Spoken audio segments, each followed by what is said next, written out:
Alam niyo po ba na ang 200 peso bill ay isa po sa mga pinaka-rare o hindi po gaanong ginagamit na denominasyon dito sa Pilipinas?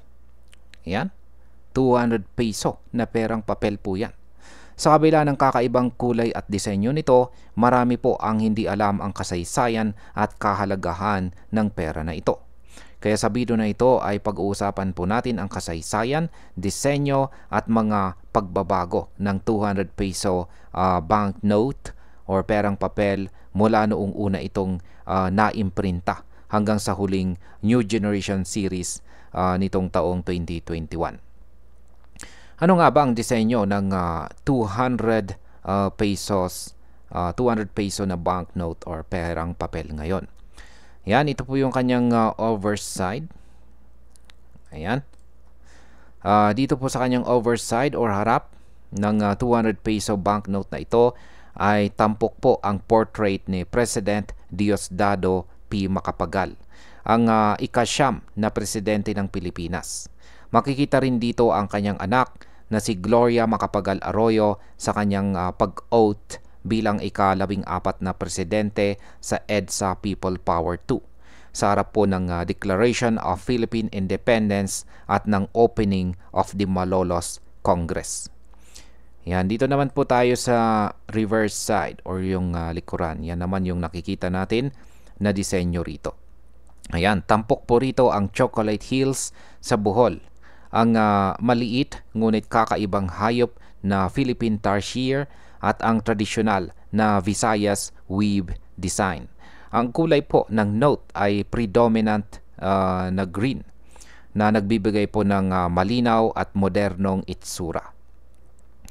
Ngayon ay paano nga ba nagsimula ang 200 peso banknote na ito? Ayan, noong pre-independence,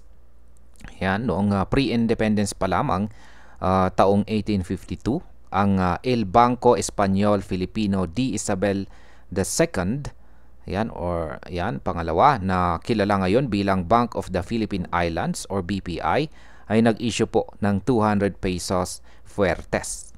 Mula 1903 hanggang 1928, nagpatuloy po ang BPI sa pag-imprinta ng 200 peso notes. At makikita po noon ang vignette ng Lady Justice sa harap ng bill.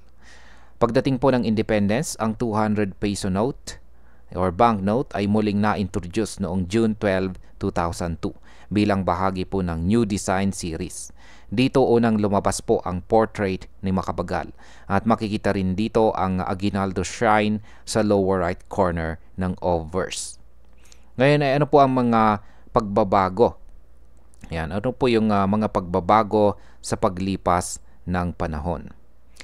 Ayan, 2010, ang 2010 or New Generation Series ay in-update po ang portrait ni Macapagal at inilipat po ang Arroyo oath-taking sa lower left ng obverse.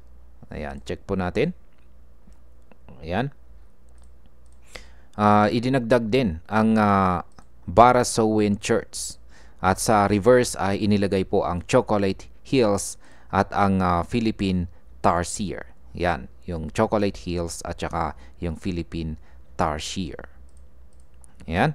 Yung 2017 na update naman ay ang font size ng year of issue at pina-italic po ang scientific name sa reverse. Binago rin po ang representation ng Aguinaldo Shrine at ang Barasowen Church.